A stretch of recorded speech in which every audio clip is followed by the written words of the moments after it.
পাহৰিছে নেকি স্মাৰ্টফোনৰ পেটাৰ্ণ লক? ছাৰ্ভিচ চেণ্টাৰত যোৱা এতিয়া প্ৰয়োজন নাই, ঘৰত বহিয়ে কৰক আনলক। নমস্কাৰ, আপোনালোকে চাই আছে এন ডি ইনফৰমেশ্যন, মই নিৰ্মল।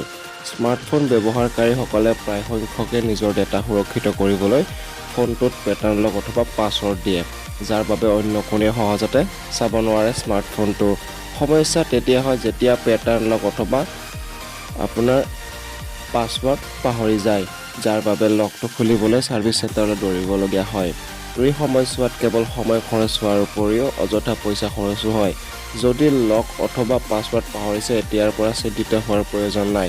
আপোনাৰ হাততে ইয়াৰ সমাধান আছে, যিয়ে ঘৰত বহিয়ে ফোনটো আনলক কৰিব পাৰিব। যদি লক অথবা পাছৱৰ্ড পাহৰিছে, তেতিয়া স্মাৰ্টফোনটো ছুইচ অফ কৰি দিব লাগে। তাৰপিছত 1 মিনিটমান সময় ৰখাৰ পিছত ভলিউমৰ তলৰ ছুইচটো আৰু পাৱাৰ ছুইচটো একেলগে টিপি ধৰিব লাগে। ইয়াৰ পিছত স্মাৰ্টফোনটোত ৰিকভাৰী মোডত গুচি যায়। ফেক্টৰী ৰিছেট ক্লিক কৰিব লাগে।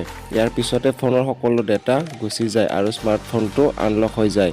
কিন্তু কাৰ্য সম্পন্ন কৰিবলৈ স্মাৰ্টফোনটো ইণ্টাৰনেট সক্ৰিয় হৈ থাকিব লাগে, লগতে ডাটা সক্ৰিয় হৈ থাকিব লাগে। তেতিয়া সোনকালে ফোনটো আনলক হয়। যদি ভিডিঅ'টো চাই ভাল লাগিছে, তেনেহ'লে লাইক কৰিব, কমেণ্ট কৰিব আৰু শ্বেয়াৰ কৰিব নাপাহৰিব।